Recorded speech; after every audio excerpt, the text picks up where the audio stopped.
you have to feel good for the simple reason that feeling good is natural to you, not to try to make things happen. And that's what goes squirrely in those of you who come from the action-oriented world into this world of creating through the focus of your thoughts and creating through the feeling of the emotions in your solar plexus.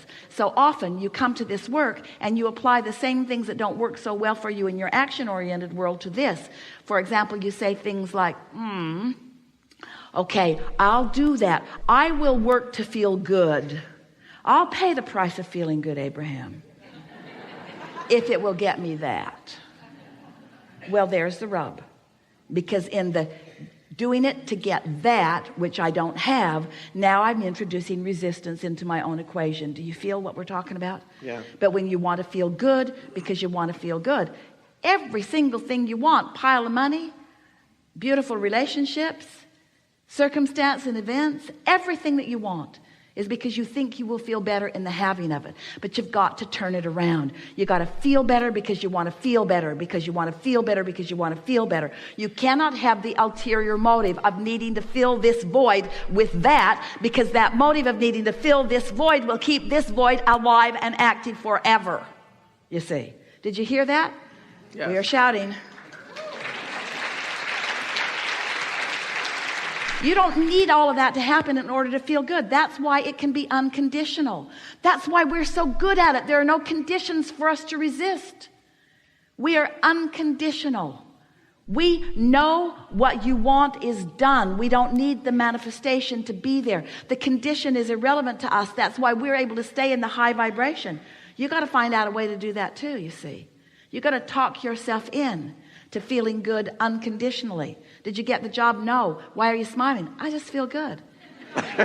But why do you feel good? You didn't get the job. Well, what's that got to do with anything? I just feel good. Did you win the lottery? No. Well, you look like you won the lottery. What's the matter with you? Why are you so happy? Because I just feel good. Why do you feel good? Because I want to feel good. Because I'm not thinking thoughts that keep me from feeling good. You're starting to make me not feel so good. I think I'll go somewhere else. But unconditional. I feel good because it's natural for me to feel good. It's natural for me to feel good. It's natural for me to feel good. And so, why do you want to feel good? Are you kidding? Are you kidding? Why do you want to feel good? Because it feels good to feel good. Oh, I thought you were feeling good in order to make something happen. Feeling good is making something happen. Feeling good is the manifestation that I'm really looking for. Feeling good is the reason that I'm doing everything that I want, everything. Feeling good is the ultimate manifestation. It's what it's all about. And I can feel good unconditionally.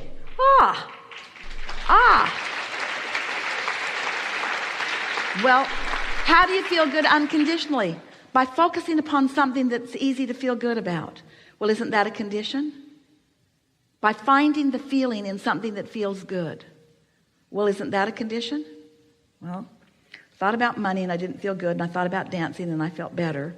That is sort of conditional, but I found something that I already had momentum going. I found something where I already felt good, where I didn't need a change in conditions to continue to feel good. Ooh, okay, so we're onto something here, aren't we? So you're standing, always reaching for more. But in the reaching for more, if you could just be satisfied with what is, the more must come. But if you're dissatisfied with what is, then the more can't come. So it's through appreciation of what is, by finding anything and everything that you can find to feel good about right now. And it is our promise to you, it will get better and better and better. Esther went right back to the basics. She took her notebook, believed us, took us at her words, and sat for an hour one morning and just wrote the word fun. Fun. Fun.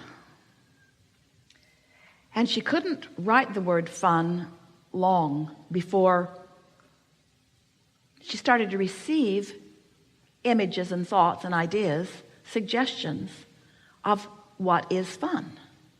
So she's writing fun, and she's thinking about the trip down the river. It was really fun. And then she's thinking about fun, and she's thinking about the treasure hunt with the grandkids. And then she's thinking about fun, and she's thinking about friends on the cruise who are so fun. She's thinking about fun, and then images of really fun people came into her mind. She's thinking about fun. In other words, she couldn't just stay on the singular word fun. It began filling in with things that are fun. Law of attraction works that way. And so she began just feeling fun. She just began feeling fun. Then she began writing the word lighthearted. Then she began writing the word clarity. Clarity was a breakthrough for her, because when she began writing the word clarity and she realized how clear she was feeling, how good it feels to be clear-minded, how good it feels to have clarity about things. Someone asks you a question and you're in a state of clarity. It's easy to offer the answer. When you focus in a way that you're not introducing clutter in this moment, it clears out. It just does. And as you do it the next day and the next day and the next day and the next day and the next day, these are not the best words, but maybe they fit right here well for you. You clean up your point of attraction. You just clean it up a little bit at a time until you stand in this place of being blessed. You just stand in this place where you expect good things to happen to you. And then everywhere you go, people treat you nice. Everywhere you go, things turn out the way you want them to. It's just everything happens nice for you. And then eventually, usually, sometimes you'll meet up with somebody, usually somebody you know, usually someone who knows you, who feels jealous of how well your life is going when their life is not going so well. And then they will say to you, as they say to Esther, well, it's because you had money that happened. And Esther said, that did help. That helped a lot. That helped a lot. But the money came in the same way that comes. It all comes in the same way. And then that person who said that just blocked the flow from themselves. They stopped all the well-being that was on its way to them that day by making that statement, by making that comparative statement, by saying, you get this for this reason and I don't have that reason. You've got a condition in your life that allows that good to come to you, but that condition is not in my life. Therefore, I do not believe that will come to me, so it cannot. You see how it works? Have any of you had the sensation, as we've been moving forward here today, of the mutual discovery that we have had in the explanation of some things? Can you feel that we didn't just come with a list of things that we wanted to say in a way that you could hear them, but that your questions and that your participation, even those of you who are not in the room, who are around the world, who are having thoughts about this, are all dovetailing for this co-creation at its best? In other words, together we are experiencing what you are living and the database that you bring to it, so to speak, the basis of what you're looking for and who you are. And then we dovetail all that we know and mix with that everything that's in your vortex. And depending upon where you are, we are having some really remarkable moments here where we are taking thought beyond that which it has been before. There is never, ever going to be satisfaction. Oh, this is what you're reaching for. Source is not getting kicks by you catching up. It's not about you finding your worthiness and finally learning it. It is together we are co-creating into something that has not been before. And it takes both aspects of that. It takes your willingness to explore and want for something that hasn't been, and our stability to hold the steadiness of it until you find your way to it, you see. Oh, co-creating at its best. And such exhilaration for you and such exhilaration for us. So much so that we can say that your joy is ours, your excitement is ours. In other words, what you're feeling is the satisfaction that we feel, not just because you finally caught on, but because we all went to a place we haven't been before. You get that? That matters to eternal beings like the likes of all of us. What do you think keeps this world moving around the way it does? It isn't you.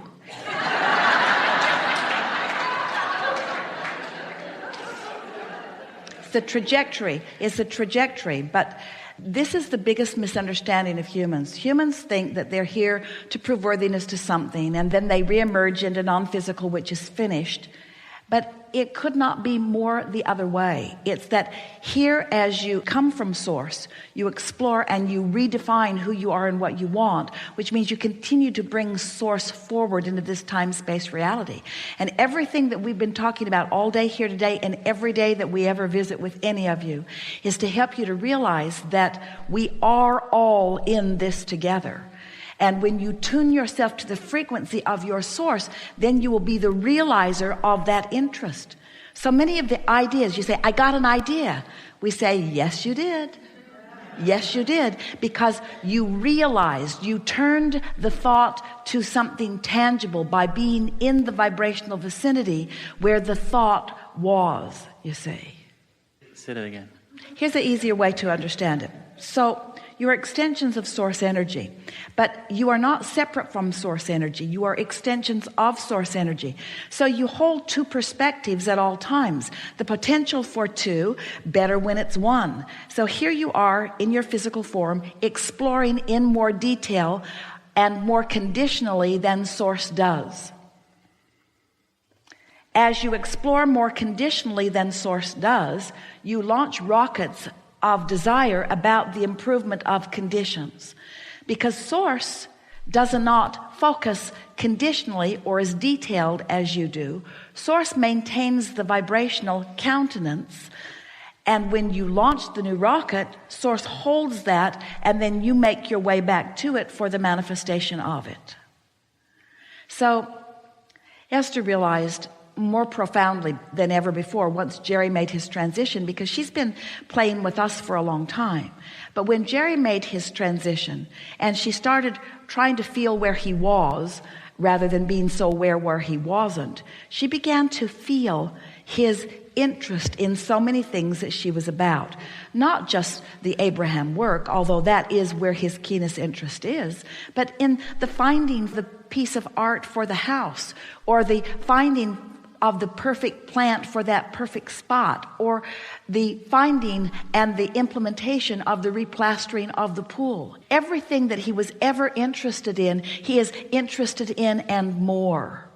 No withdrawing, no leaving, just not conditional interest anymore. Just no resistance in his interest anymore. So if Esther is all wadded up in some problem, she can't feel the clarity that she now realizes is Jerry. Well, all of the Jerrys and the Abrahams and the source, it doesn't matter what you want to call it, everyone who has ever lived, who has reemerged into non-physical, is still keenly interested in what you all are about. And you all have access to their advantage, to their broader perspective, to their knowing. And what is it that they predominantly know that you don't know? They know where you are in relationship to where you want to be and what the probable path of least resistance for you is. And so they're with insight in every moment, more insight, offering something that you may or may not be vibrationally up to speed with enough to be receiving of. But once you start getting a whiff of this, once you start realizing that it's happening, once you start deliberately preparing yourself vibrationally for the realization of all of this, when you say, I just got a really good idea, it would be better if you said, I was just the receiver of the best idea because I created the atmosphere that made me receptive to the idea.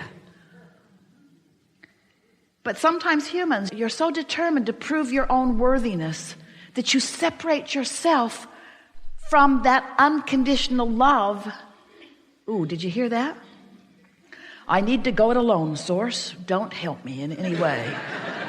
I know you know the path of least resistance to everything that I want, but I want to prove myself worthy to you, so I will deny you completely. Interesting, isn't it? You're getting a different understanding of how this all fits together. Now, usually when you wake up in the morning, you remember what you were thinking about yesterday, or more important, you re-achieve the emotional feeling place of what you were feeling yesterday. It's like, oh yeah, I remember I'm not happy. Or, oh yeah, I remember I'm lonely. I'm lonely now. Or, oh yeah, I remember I'm confused. But what we want you to realize is that you don't have to be the same lonely today that you were yesterday, because that night's sleep changed the momentum. But when you wake up in the morning and you deliberately, and you do, call those same people, talk about those same things, focus in the same ways, you reactivate your vibration much as it was before. But you do not have to do that.